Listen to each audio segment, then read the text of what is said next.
But I go I burn it up in the right kind of what? Nigga, shit so fucking hard, hey. What? She said it's sad, I been serving and the fan, got the serving and the fab out the pen. How we nigga work around the platform, and trip around the clock, nigga serving and the spell, trying to pen. I love my nigga. Yo, what's going on, guys? It's your boy Atypical Security Guard coming to you with a live stream tonight. Tonight, we're going to be talking about de-escalation tactics, balancing safety and public perception. Two things that are so important to the security guard industry in 2024 and moving beyond. Guys, listen, we cannot, under any circumstances, devalue the importance of public perception. I know so many people that work with me, so many people that are in the security guard industry, so many people that are on YouTube running channels similar to this. They say, Damien, Atypical Security Guard, you're always worried about the public perception. Guys, look, we work in an industry that is predicated on people allowing us to be in an environment where we do our thing. Guys, listen, if we have the wrong reaction from the public, it is so easy, especially today in 2024, so easy for companies to find another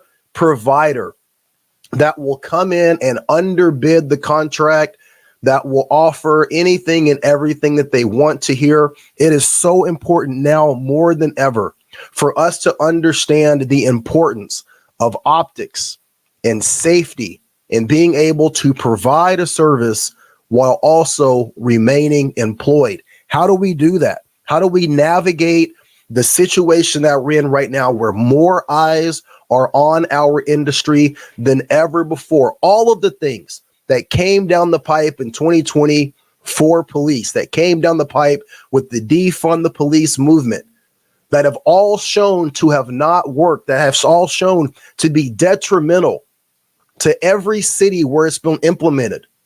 It hasn't stopped, guys. It's just shifted from the police department to private security. So today I'm going to give you guys my 5 tips on how you can navigate this and you can be better at de-escalating situations. And by doing this, you will present yourself in a better fashion, in a better method, in a better way. The optics of what you're doing and how you're doing it, it will go over like absolute gangbusters, guys. And ultimately, that is how you remain employed, how you become desirable as a security guard. And I'm telling you guys, if you understand this, you take it to heart and you implement it, you will be able to make a lot more money, like some people who will go unnamed who make over 6 figures. I'm not going to tell you who that is, but you might know the guy. Okay. Number 1, training and preparation. I said preparation, training and preparation. For those of you who don't know, I have a natural stutter. I have to really think about what I say in order to not stutter while I'm talking. Training and good Lord, training and preparation. Goodness gracious, I finally got it out. So important for you guys to understand the importance of training and preparation for de-escalation. It's not something that comes naturally, especially to us as men. If you're a man and you carry yourself like a man, if you have a sense of pride, a sense of understanding who you are and where you are in time and space and reality, you don't take kindly to being disrespected. You don't take kindly to being called out of your name. And those are 2 things that are synonymous with working in the security industry. You have to train yourself to be able to handle that disrespect and be able to direct that in a way that is both professional and optically sound, right? It's not something that comes natural or normal to most people. So seek out that training. Where do you find that training? Well, you find that training on pages like this. You can look into other avenues of training, places where you can do role-playing scenarios, and you don't have to take a class to do a role play scenario. If you have partners that you work with, your family members, your friends, your neighbors. Set up a scenario. What would you do in this situation if we approach someone who was vandalizing a bathroom, if we approach someone who was breaking into a car? This is why on a daily basis, I put up scenario training situations in the community tab. I'm trying to tap into your mindset and ask you guys, what would you do in this situation? And when you're on that community tab and you're seeing how other people are answering those questions, you're seeing the polls where other people are selecting different answers than you. My thought process is that you go, why is that? And you start to think about those things. The more that we can get you to think in these situations, the better officer you can become. You can take communication skills workshops. And an easier way to do that, guys, is to enroll in classes. Now, even if you don't want to go fully back to college, if you don't want to enroll in school, you can take a class. There are tons of classes from your local university all the way to MIT and Harvard. Guys, did you know that MIT and Harvard offer online classes for free? You can take an MIT class, a Harvard class. You can maybe not necessarily get credit for it, but you can take these online classes that they have based around interacting with people, communicating with people, being a better writer. The better communicator that you are, the better you're going to be able to communicate in situations where you're trying to de-escalate. I cannot stress to you guys enough how much education, being better educated, leads to you being a more effective officer. Number 2 is to understand and practice tactical empathy. I wrote tactical empathy for a very specific reason. Most people, when you hear the word empathy, or you hear the word equity, or you hear the word equality, you start to associate that with DEI. You associate that with wokeness. And I get it. And I don't want you to think that that is what you have to do to be a good officer. Tactical empathy is being able to employ an understanding of what people are going through, what they're dealing with, what their situation is between the hours of 9 and 5. And when I say between the hours of 9 and 5, I don't mean between the hours of actually 9 and 5. I mean whatever your work hours are, right? During the time that you're working, you have to be able to look at a homeless person. You have to be able to look at a female. You have to be able to look at a juvenile and understand what they're going through, what they're dealing with, and empathize with them so that you can meet them where they are. That doesn't mean that you don't continue to do your job, you don't continue to enforce the rules or the policies, but understanding where these people are so that you can meet them where they are and have a better interaction and conversation with them. But it's done in a tactical way. You're not digesting that and changing so that you bleed into or believe into some of these woke policies. I'm not asking you to do that. I'm asking you to understand them so that you can utilize them during the time that you're working. And that is a key dynamic to you being a more desirable security guard. Number 3 is communication strategies. Understanding when to talk to someone on a certain level, when to amplify your volume, knowing when to tactically disengage from a conversation. All of these things are skills. All of these things are skills that have to be acquired and trained in order for you to be able to utilize them in an effort to de-escalate situations.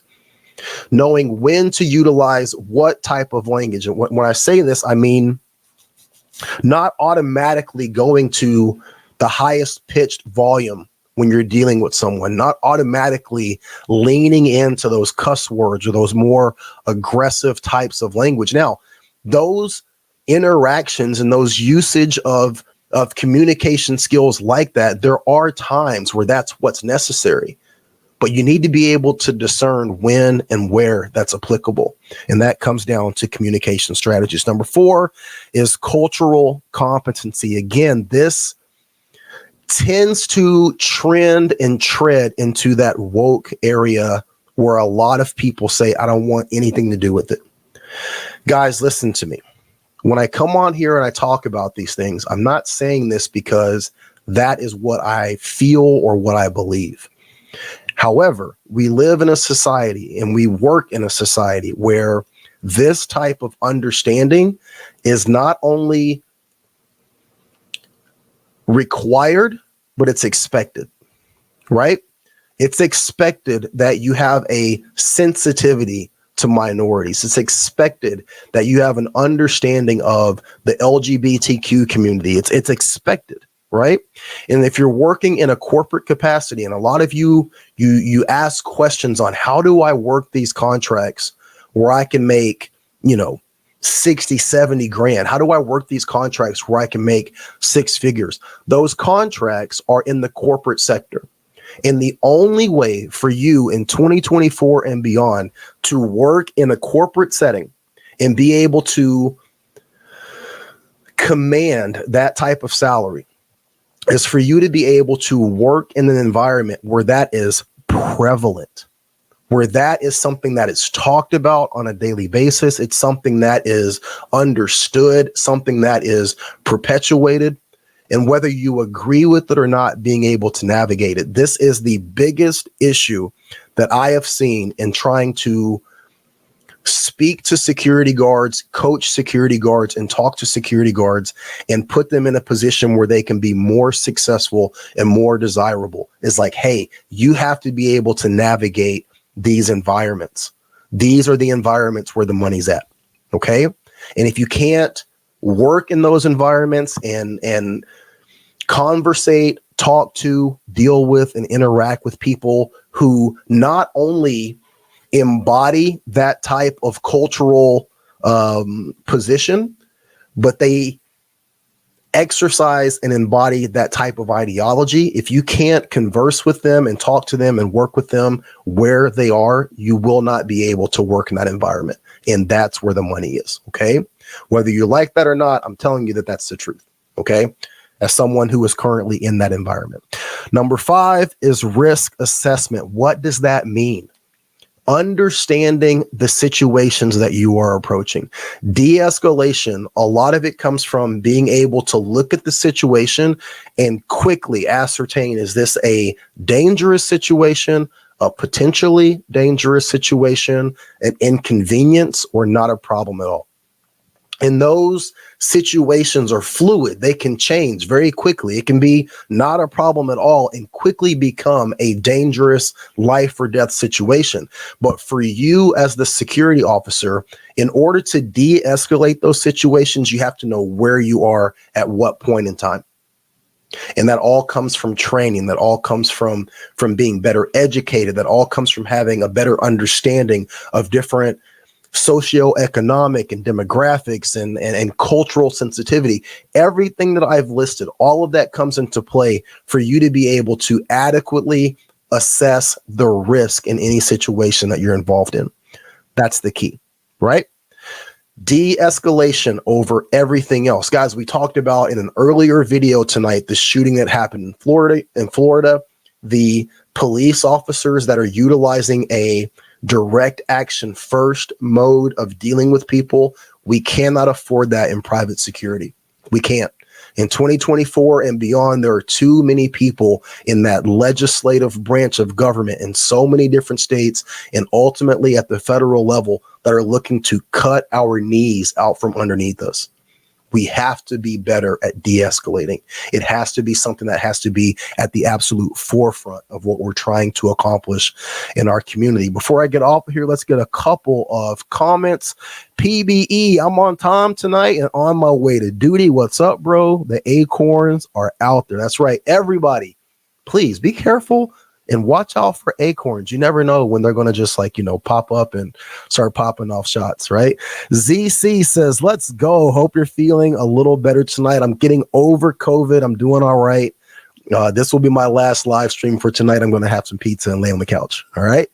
Thomas throws a thumbs up. Absolutely. Jay Dan says, hey, yo, what's going on? ZC, I'd say most guards need to take more consideration when it comes to public appearance and perception. It's a big part of what can make or break contracts, but not many seem to think that far ahead. I agree with you. I've seen a lot of security guards in the last like 6 months because one of the contracts that we're working, we are utilizing a third party company for manpower issues. And I've seen guards, way overdoing it. I'm not the guy that's going to ever give someone a hard time about their kit or about their uniform. But even I have seen some people where I'm like, okay, that's a little much, right? But then on the other side, something that I've never really seen before now is I'm seeing guards that are completely underdoing it, right? So just like an Amazon duty belt, Amazon pouches where everything is made of material, super loose fitting, level 1, level 2 holsters that are completely, not applicable for working a duty post, people wearing tennis shoes, people just wearing jeans. Like I've seen some crazy shit over the past 6 months that's just really made me scratch my head. And it's unfortunate because, people often say, one of the big complaints on YouTube right now between a lot of our channels, cross channels, is whether or not we should be wearing certain things. But the issue comes down to there's no standard of acceptable uniform, right? What's right for one company, what works for one group of people doesn't necessarily work for another company or another group of people. What works in Arkansas doesn't necessarily work in Philadelphia. So, we don't have a standardized idea of what we should be wearing in terms of our uniforms. And then all of us are working in different locations, different environments. So, that plays into it as well. But unfortunately, I'm seeing a lot of people that are way overdoing it and way underdoing it. And I don't know how to necessarily address it other than to have these conversations like this, right? Jaydan says, appearance and communication, very important. PBE throws up 2 laughing emojis. Guys, listen. At the end of the day, it's important for us to be having these conversations, talking about these things, and then figuring out a way for us to help each other. I don't want to have any contentious relationships or natures with you guys across the board. All of us are doing our absolute best to provide, a service to the people that we're working for, and then ultimately provide for our family. We have to have these conversations. We have to share training, knowledge, and information. I open up my comment section to any and all of you to tell me what you think. What are some ways that officers can be better at de-escalating situations from your perspective? You let me know. Drop that in the comments once this thing goes live, and I would truly appreciate that. As always, guys, thank you for tuning in. Make sure that you're watching your back. Keep your head on a swivel. Like, share, subscribe, bring more people into the fold, and keep your eye out for my first official patch drop that'll be dropping in a couple of weeks. Looking forward to getting those out to you guys. All right. You guys have a great night and be great. Take care. I'm gonna go. I run it up in the right kind of what? Nigga, shit so fucking hard, hey. What? She said, I was ripping and the fag, got the surgeon and the fab out.